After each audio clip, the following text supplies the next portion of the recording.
Eu sou Ruth Chaves. E eu sou Camila Trindade. E juntas nós vamos apresentar o podcast Minha Amiga Advogada. O quadro do podcast de hoje é Este Imóvel é Meu no Papel, com dicas importantíssimas sobre compra, venda e regularização do imóvel rural. O podcast Minha Amiga Advogada faz parte do projeto Ruth Chaves Advocacia. E este é um importante momento de esclarecimento jurídico em direito imobiliário, direito de família e direito de sucessões com ênfase em inventário. Aqui no podcast nós sempre trazemos assuntos relacionados ao nosso dia a dia. Hoje temos um assunto super especial que é sobre imóvel rural. Compra e venda de imóvel rural. Muitas dicas chaves com uma pessoa super especial que debate bastante sobre esse tema. Sim, doutora, nosso convidado de hoje é super especial. Mas antes, bora lembrar a nossa audiência dos quadros que nós temos no podcast? Sim, com certeza. Nós temos 3 magníficos quadros. O primeiro é Casados e Já Separados, onde nós falamos sobre direito de família, como divórcio, partilha de bens, guarda e alimentos. E o quadro Inventário Já, onde nós discutimos assuntos relacionados aos direitos sucessórios, em especial inventário judicial e extrajudicial. E o quadro de hoje, que é o Este Imóvel é Meu no Papel, onde nós tratamos sobre assuntos relacionados ao direito imobiliário e regularização de imóveis. Então, doutora Camila, vamos fazer as honras da casa e chamar o nosso convidado para fazer uso dos microfones aqui desse podcast e se apresentar para a nossa audiência. Ele que é advogado imobiliarista, é nosso colega e parceiro lá na Comissão de Direito Imobiliário da OAB.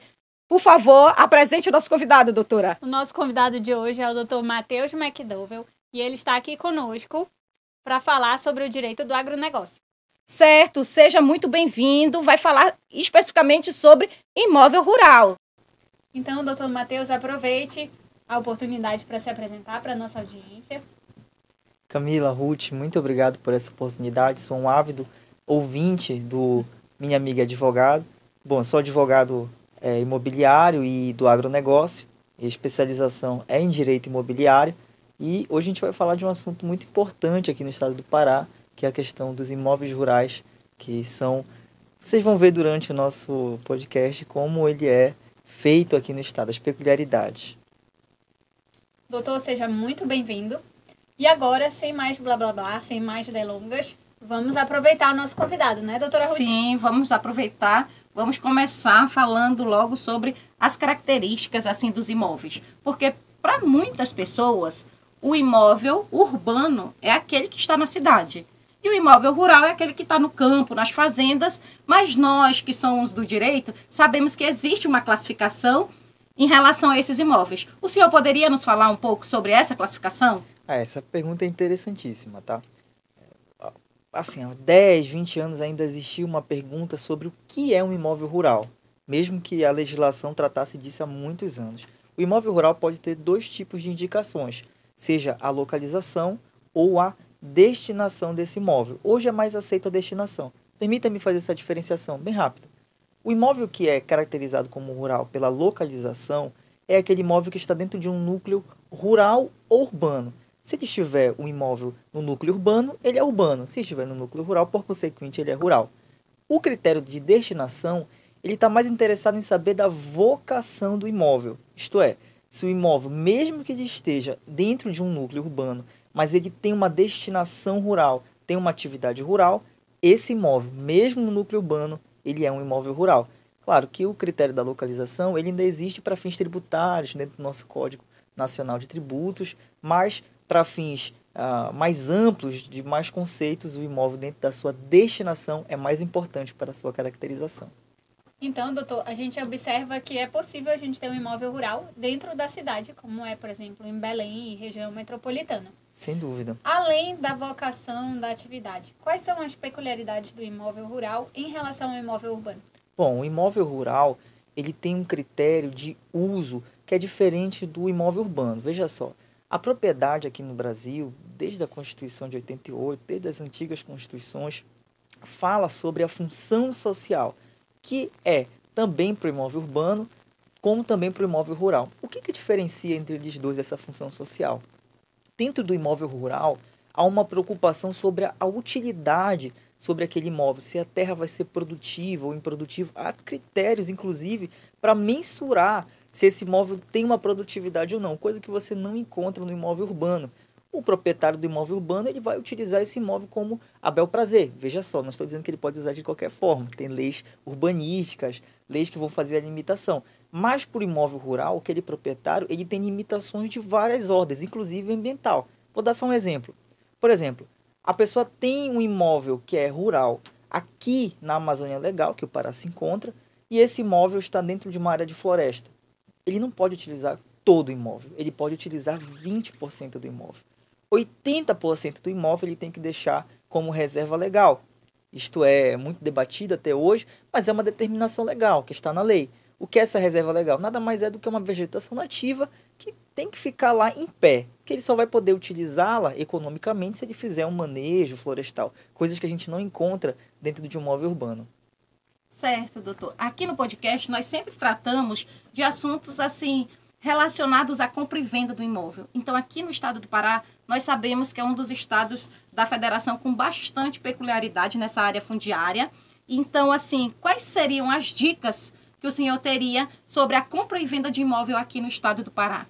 Último. Obrigado pela pergunta. Isso a gente escuta dentro do nosso escritório, dentro do nosso dia a dia na prática, que é muito importante.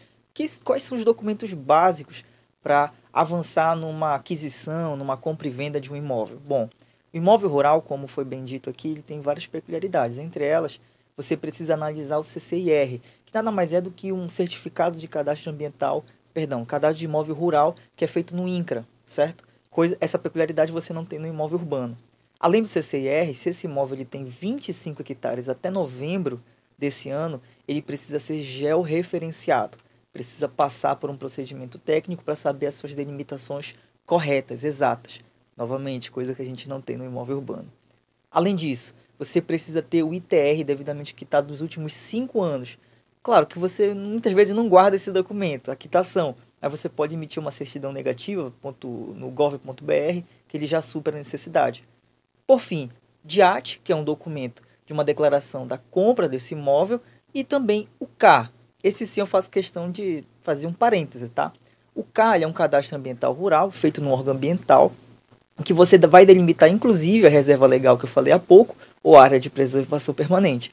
Esse CAR, ele não tem força constitutiva no registro de imóveis. Você não é obrigado hoje a registrá-lo no registro de imóveis. Ele é um cadastro declaratório, né? Declaratório. Na verdade, ele foi criado como uma política pública para fazer a junção aí, pelo menos tentar fazer um cadastro único Perfeito. Sobre os imóveis rurais. Perfeito. Na verdade, sobre os imóveis em específico, os imóveis rurais, né? Exato, ele é autodeclaratório e posteriormente o órgão ambiental ele faz essa confirmação. Que a gente diga-se de passagem. A gente já sabe que aqui no estado do Pará e Mato Grosso também o nível é baixíssimo de confirmação do CAR, por enquanto. Perfeito. Né? Precisa avançar nessa questão dessa política pública e na efetividade dela, né? Porque precisamos aí ter esses cadastros, a base de dados mesmo, onde nós possamos ter mais segurança jurídica, até mesmo para quando a gente estiver analisando a documentação do nosso cliente, porque nós sabemos que muitas vezes aquilo que nós recebemos,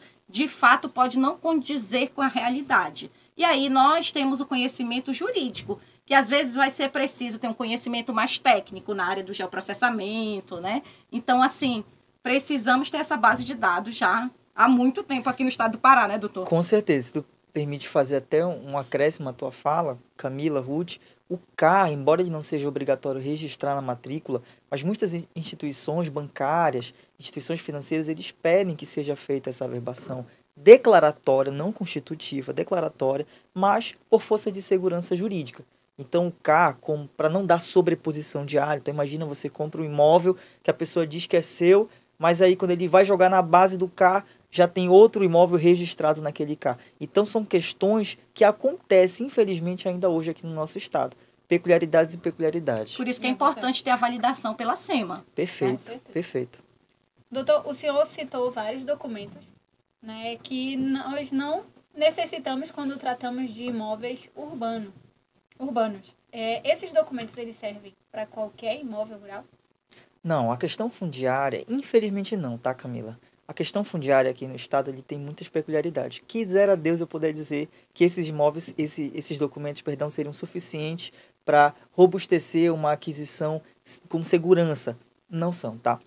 A questão fundiária aqui no estado do Pará gera muitas controvérsias, muitos debates, mas principalmente muita insegurança jurídica.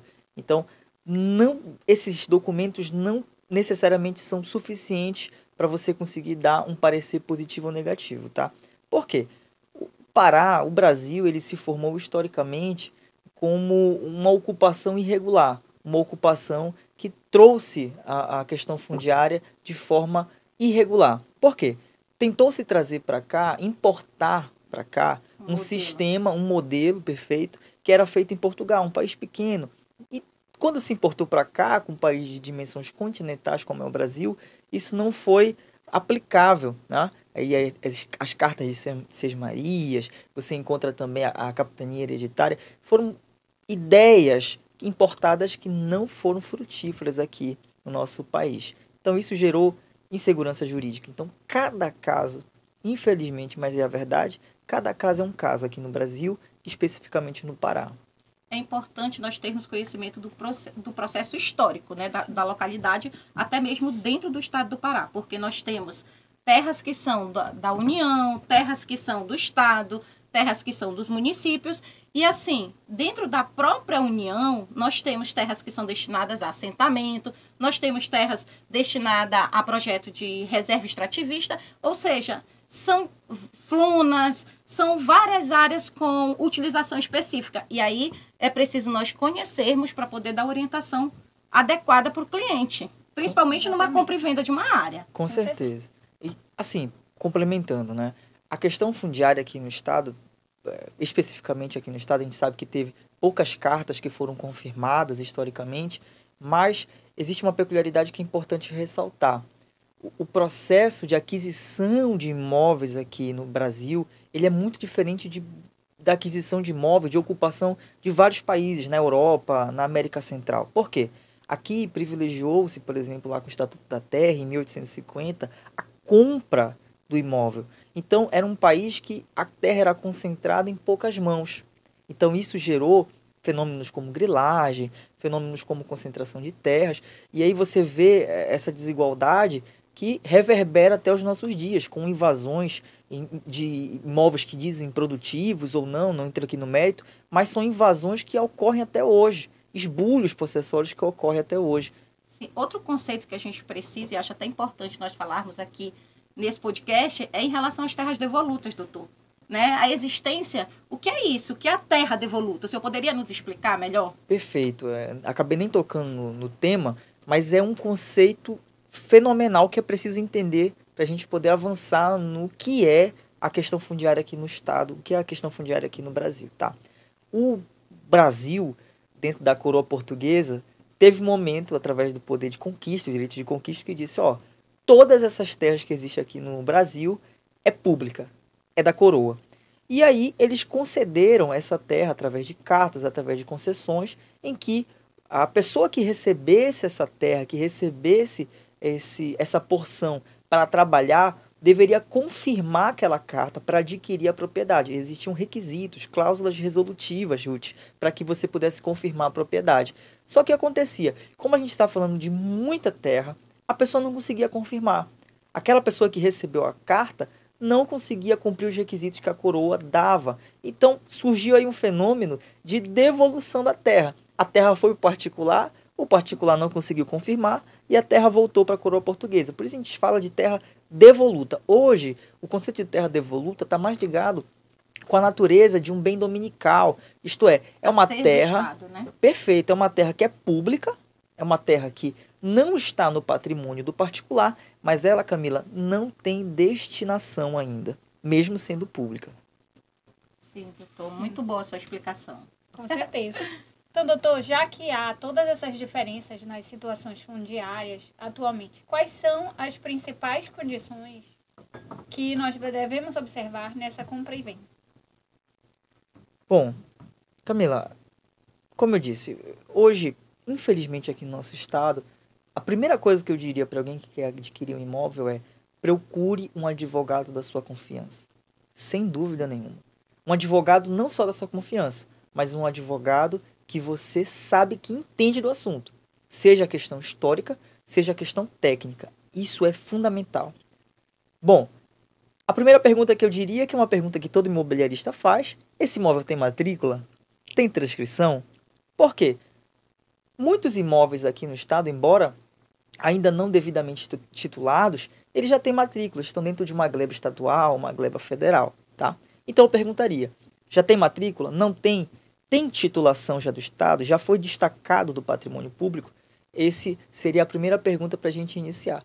Posteriormente, esse imóvel que já foi titulado, se ele já tivesse sido titulado, Ruth, imagina. Fazer uma pesquisa, né? Exatamente. Então, esse imóvel, você não sabe, não tem matrícula. Chegou um cliente no escritório, trouxe para ti, olha, esse imóvel eu comprei um contrato de compra e venda com particular, eu não sei se tem matrícula ou não, não sei de onde vem. O que você faz? Você consulta os órgãos fundiários, leva o georreferenciamento, se tiver, para o INCRA ou para o ITERPA, faz uma consulta para saber se SPU, né? A SPU, se for um terreno de marinha, um terreno da União, e você vai perguntar, órgão, esse imóvel, ele é da sua dominialidade ou não é?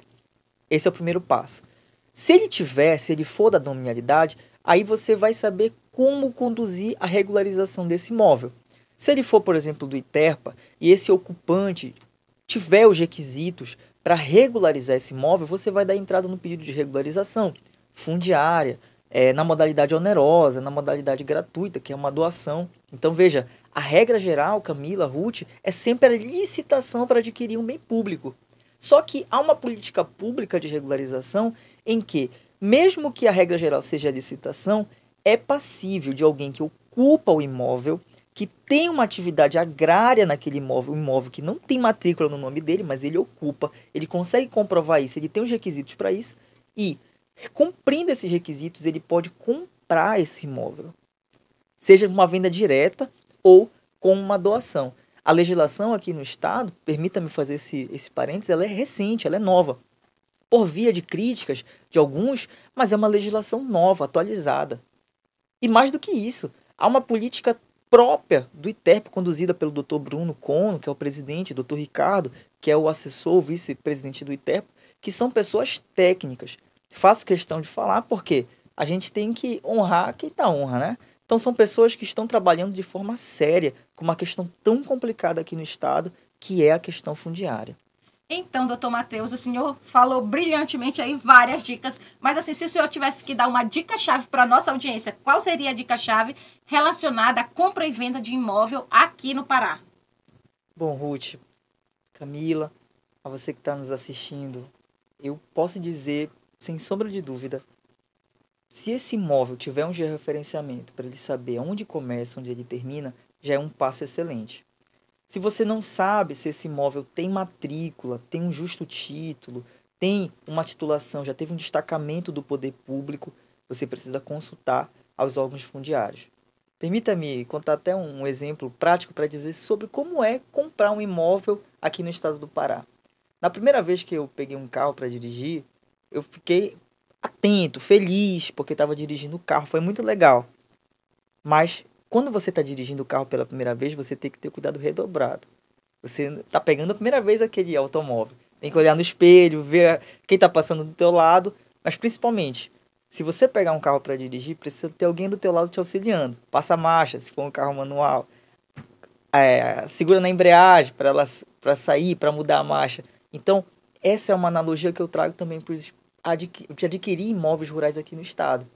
Você precisa saber, redobrar sua atenção, olhar quem está lhe vendendo, olhar a documentação e contar com alguém do seu lado que possa lhe auxiliar para que você não perca o seu patrimônio.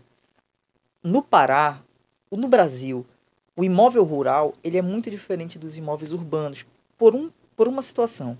Aqui no imóvel urbano, a gente olha ele muitas vezes, olha ele como um patrimônio, que não deixa de ser.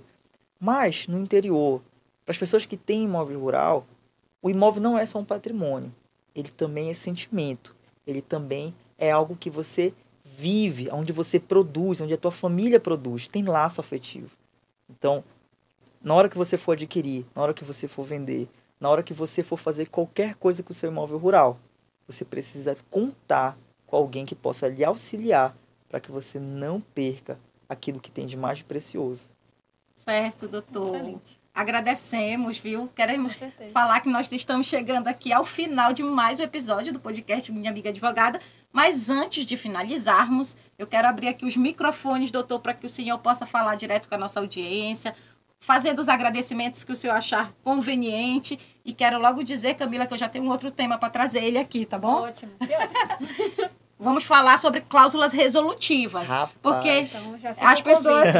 as pessoas precisam saber o que são as cláusulas resolutivas de um título. Muitas vezes o agricultor ele recebe, o produtor rural recebe um título e o que ele faz, doutor? Bota na gaveta. Nem lê, não entende o que está ali escrito e assim, faz muitas vezes tudo contrário àquelas regras que estão ali e elas são importantíssimas. Certo? E até prejudica a regularização futuramente, né? Sim, com certeza. É importante saber que cláusulas resolutivas quer dizer ainda tem algo a resolver. O imóvel não é totalmente seu. Exatamente. Perfeito. Bom, quero novamente agradecer a doutora Ruth, a doutora Camila, que me deram a oportunidade de poder falar um pouquinho sobre esse tema aqui, para mim ter um teor emocional. Aproveitar a oportunidade de mandar um abraço para o meu sócio, mandar um abraço também para minha avó, que vou botar para ela assistir esse podcast junto comigo lá em casa. E a partir... Dá um tchauzinho para a avó do Matheus. Então, a partir dela, a partir dos meus avós, eu aprendi a amar esse tema, a amar, cuidar de produtores rurais, que são pessoas humildes, são pessoas muitas vezes que não têm um nível educacional elevado, mas são pessoas que sabem o valor do trabalho. Então, aproveitar esse momento e estender um abraço para todos os meus clientes, para todos os produtores rurais, para todos aqueles que têm um imóvel rural e só agradecer. A Deus também. Com certeza.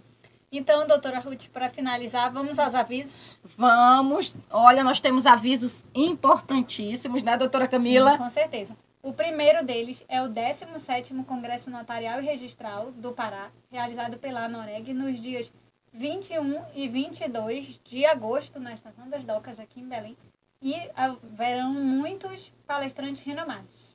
Certo, doutora Camila. E no dia 23, logo em seguida, viu, doutor Matheus, nós teremos um doutrinador potência em registro de imóveis aqui no estado do Pará. Então, não perca, faça a sua inscrição lá no Extra Ajude Cursos. Nós teremos o doutor Alberto Gentil, ele que é juiz de direito e tem muitas obras aí sobre registros públicos. Então, assim, nós que militamos nessa área, é muito importante estarmos antenados, certo? Com certeza. E, além disso, tem um evento, um mega evento. Quero dizer para vocês que eu já estou inscrita, tá Eu já bom? vou me inscrever. Sobre planejamento sucessório, vai ser em novembro. Eu acredito que eu tenha sido a primeira inscrita aqui no estado do Pará, que é do advogado doutor Conrado Paulino, que ele é autor de várias obras, inclusive disse para vocês que eu ia mostrar aqui no final, que eu sou tiete. Então, assim, pessoas desse nível estarão aqui no estado do Pará fazendo, né, a capacitação. Serão 2 dias e vocês não podem perder essa oportunidade, porque são temas assim muito relevantes para nós que atuamos no direito sucessório e também no direito imobiliarista, certo? E o direito de família, porque muitas vezes quando nós estamos orientando uma partilha em um processo de divórcio, é importante nós conhecermos sobre direito imobiliário, né, doutora? Com certeza. Até porque todas essas áreas são interdisciplinares. Certo. Então, muito obrigada por estarem conosco em mais esse episódio. E as nossas conexões, elas continuam todas nas redes sociais, que estarão na descrição desse vídeo. Nos vemos no próximo episódio. Até mais, pessoal.